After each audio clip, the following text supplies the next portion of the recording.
Menjelang datangnya bulan suci Ramadan, Perum Bulog Lubuk Linggau memastikan ketersediaan sejumlah pasokan bahan kebutuhan pokok untuk wilayah kota Lubuk Linggau, Sumatera Selatan. Di mana untuk ketersediaan bahan pokok tersebut, Bulog Lubuk Linggau telah menyediakan stok di gudang sebanyak 1.500 ton beras, stok gula pasir 200 ton, daging sapi beku sebanyak 4 ton, serta stok minyak goreng 3 ton dan tepung terigu sebanyak 300 kg.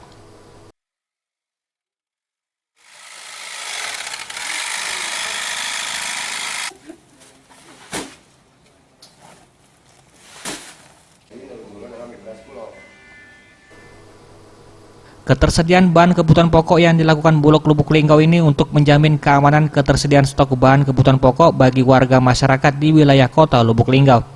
Stok bahan pokok ini dirasakan cukup aman hingga 3-4 bulan ke depan, sehingga masyarakat tidak perlu khawatir.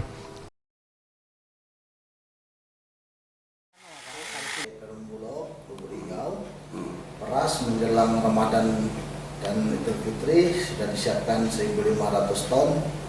Kemudian gula kita punya 200 ton, daging kita ada 4 ton, kemudian minyak goreng kita ada 3 ton, terigu ada lebih kurang 300 kilo, semuanya kita siap. Dan menjelang Ramadan ini persediaan cukup aman. Kita sudah laksanakan rutin setiap hari di depan kantor Bulog, kemudian di pasar, kemudian di pemukiman, itu tiap hari kita laksanakan.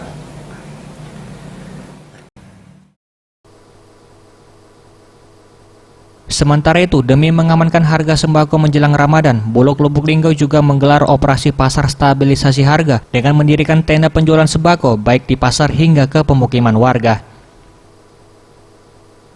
Tim Liputan Sriwijaya TV.